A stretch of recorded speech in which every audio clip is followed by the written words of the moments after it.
Good evening dear এস্পিৰেণ্টছ। তো আমি যি 20টা MCQ সিৰিজ লৈ আহিছিলোঁ তাৰে এইটো তৃতীয়টি পাৰ্ট হয়।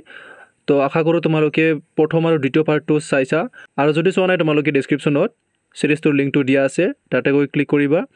তো বলক আজি আমি তৃতীয়টি পাৰ্ট আলোচনা কৰোঁ।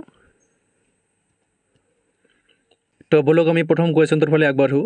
তো প্ৰথম কুৱেশ্যনটো দিয়া আছে, what colour ৰিপ্ৰেজেণ্টছ Asia on the Olympic ring, অৰ্থাৎ অলিম্পিকৰ আঙুঠিত এছিয়া কি ৰঙে প্ৰতিনিধিত্ব কৰে। তো আমি যদি চাওঁ অলিম্পিকত 5টা ৰঙৰ আঙুঠি থাকে, ঠিক আছে। ইয়াৰে নীলা ৰংটোৱে ইউৰোপক বুজায়, তাৰপিছত ক'লা ৰংটোৱে আফ্ৰিকাক বুজায়, তাৰপিছত হালধীয়া ৰংটোৱে এছিয়াক বুজায়, তাৰপিছত ৰঙা ৰংটোৱে আমেৰিকাক বুজায়, আৰু লাষ্ট আমাৰ গ্ৰীণ সেইটোৱে আমাৰ অষ্ট্ৰেলিয়াক বুজায়, ঠিক আছে। তো এই 5টা আঙুঠিৰ ভিতৰত আমাক সুধিছে কোনটোৱে মানে এছিয়াক প্ৰতিনিধিত্ব কৰে। তো ইয়াৰ আমাৰ কাৰেক্ট এনচাৰটো হ'ব অপশ্যন নাম্বাৰ বি, হালধীয়া, অৰ্থাৎ হালধীয়া ৰংটোৱে এছিয়াক প্ৰতিনিধিত্ব কৰে, ঠিক আছে। নেক্সট 2 নম্বৰ, নম ফেন ইজ দ্য কেপিটেল অফ, অৰ্থাৎ নম ফেন যিটো আছে সেইটো কোন দেশৰ ৰাজধানী হয়। তো অপশ্যনবোৰৰ ভিতৰত কাৰেক্ট অপশ্যনটো হ'ব অপশ্যন নাম্বাৰ বি। এইটো তোমালোকে কেনেকৈ মনত ৰাখিব পাৰিবা। চোৱা, এই শব্দটো দেখাত কেনেকুৱা লাগিছে, ফোনৰ নিচা লাগিছে, ঠিক আছে, ফোন, ঠিক আছে। আৰু ফোনত আমাৰ কি থাকে, কেমেৰা, ঠিক আছে, কেমেৰা। তো এই কেমেৰাৰ কেমৰ পৰা আমি মনত ৰাখিব পাৰোঁ কেম্বোডিয়া, ঠিক আছে। So' Cambodia is the capital of Phnom Penh. তো কাৰেক্ট এনচাৰটো কি হ'ব, option number B. Next 3 number, where is the headquarters of national stock exchange, অৰ্থাৎ নেশ্যনেল ষ্টক এক্সচেঞ্জৰ মুখ্য কাৰ্যালয় ক'ত আছে। তো ইয়াৰ শুদ্ধ উত্তৰটো হ'ব আমাৰ অপশ্যন নম্বৰ এ, মুম্বাই। এইটো তোমালোকে মনত ৰাখিবা। নেক্সট 4 নম্বৰ, বহুত ইম্পৰ্টেণ্ট হয় এইবিলাক। The term URL used in internet technology stands for, অৰ্থাৎ ইণ্টাৰনেট প্ৰযুক্তিত ব্যৱহৃত URL শব্দটোৰ অৰ্থ হ'ল। তো ইয়াত আমাৰ অপশ্যনবোৰৰ ভিতৰত কাৰেক্ট অপশ্যনটো হ'ব আমাৰ option number B, uniform research locator, ঠিক আছে।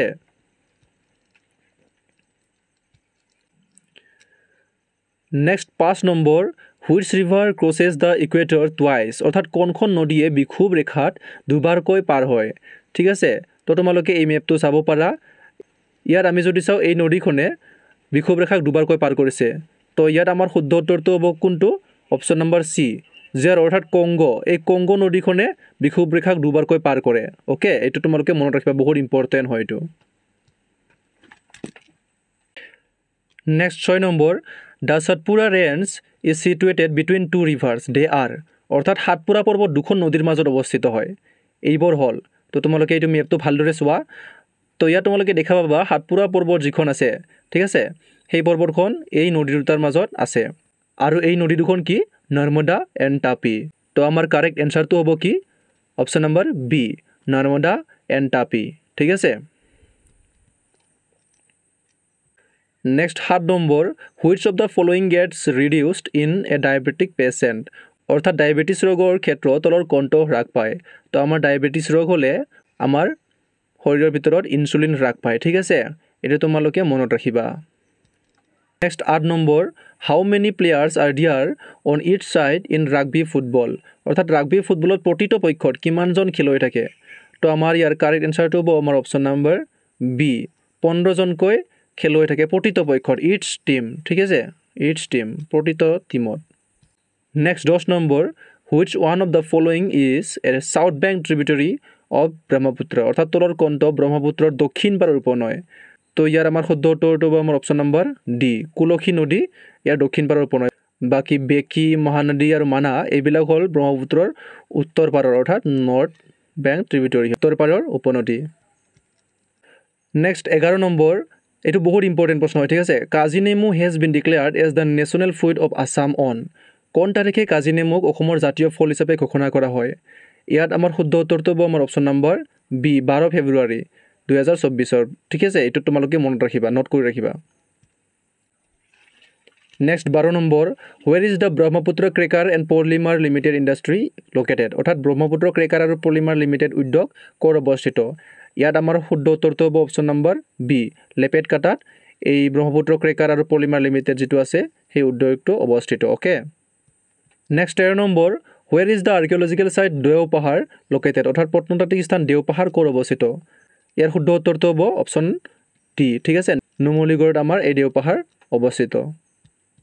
বা কুৱেশ্যনত গোলাঘাটো দিব পাৰে ঠিক আছে গোলাঘাট দিলে গোলাঘাটটো শুদ্ধ উত্তৰ হ'ব okay next 14 number the association Gyan Pradayini Sabha in Assam was initiated by which of the followings অৰ্থাৎ কাৰ দ্বাৰা অসমত জ্ঞান পদ্যায়নী সভা আৰম্ভ কৰা হৈছিল তো ইয়াত আমাৰ শুদ্ধ উত্তৰটো হ'ব আমাৰ অপশ্যন নম্বৰ এ আনন্দৰাম ঢেকিয়াল ফুকন এন গুণাভিৰাম বৰুৱা ইয়াতে তোমালোকে ৰাম আৰু ৰাম ইয়াতো আছে আৰু গুণ মানে জ্ঞান যিটো আছে জ্ঞানৰ পৰা আমি অলপমান ট্ৰিক বনাব পাৰোঁ গুণৰ লগত অৰ্থাৎ জ্ঞান গুণ কাৰ থাকে ৰামৰ থাকে সেনেকৈ তোমালোকে মন ৰাখিব পাৰা আনন্দৰাম আৰু গুণাভিৰাম বুলি এইখিনি তোমালোকে অলপ ট্ৰিক কৰি ল'বা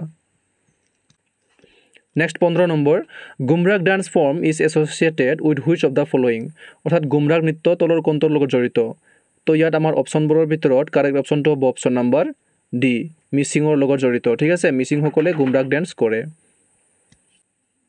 next 16 number what is the cut off date of citizenship amendment act 2019 অৰ্থাৎ কা যিটো আছিল আমাৰ 2019 চনত সেই অনুসৰি অৰ্থাৎ নাগৰিকত্ব সংশোধনী আইন 2019 চনৰ অনুসৰি তাৰ সময়সীমা কি আছিল সময়সীমা কি কৰি দিছিল 31 ডিচেম্বৰ 2014 অপশ্যন নম্বৰ এটো আমাৰ কাৰেক্ট হ'ব ঠিক আছে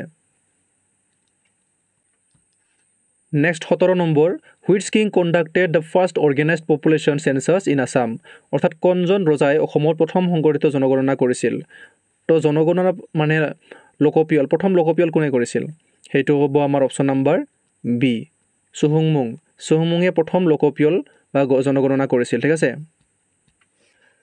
next 18 number which of the following is the only Ramsar site in Assam তলৰ কোনটো অসমৰ একমাত্ৰ ৰামচাৰ ছাইট তোমালোকে চাগে সকলোৱে জানা বহুত কমন প্ৰশ্ন হয় এইটো তো ইয়াত শুদ্ধ উত্তৰটো হ'ব আমাৰ অপশ্যন নম্বৰ এ দীপৰ বিল আমাৰ একমাত্ৰ ৰামচাৰ ছাইট ঠিক আছে next 19 number the right to privacy is a fundamental right under which article অৰ্থাৎ কোনটো অনুচ্ছেদৰ অধীনত গোপনীয়তাৰ অধিকাৰ বা প্ৰাইভেচিৰ অধিকাৰ সেইটোৱে এটা মৌলিক অধিকাৰ হিচাপে দিয়া হৈছে অৰ্থাৎ আমাৰ যিটো গোপনীয়তাৰ অধিকাৰ সেইটো কোনটো আৰ্টিকলত আহে সেইটো হৈছে আমাৰ অপশ্যন নম্বৰ সিটো হ'ব কাৰেক্ট আনসাৰ আৰ্টিকল 21 জীয়াই থকাৰ অধিকাৰ দিয়া আছে অৰ্থাৎ ফ্ৰীডম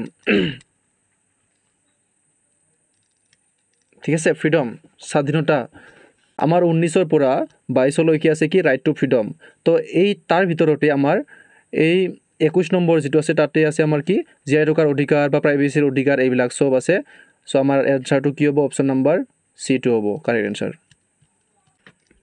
নেক্সট 20 নম্বৰ আমাৰ last question which refinery was established due to Assam accord অৰ্থাৎ অসম চুক্তিৰ ফলস্বৰূপে কোনটো শোধনাগাৰ স্থাপন হৈছিল অসম চুক্তি হৈছিল কেতিয়া আমাৰ 1985 চনত ঠিক আছে সেই 1985 চনতেই এখন তেলতনাগাৰ আমাৰ স্থাপন হৈছিল অসমত সেইটো হৈছে আমাৰ option number B to correct হ'ব নুমলীগড় ঠিক আছে সেইকাৰণে নুমলীগড় যিটো ৰিফাইনাৰী আছে তাক আছাম একৰ্ড ৰিফাইনাৰী বুলিও কয় ঠিক আছে আছাম একৰ্ড ৰিফাইনাৰী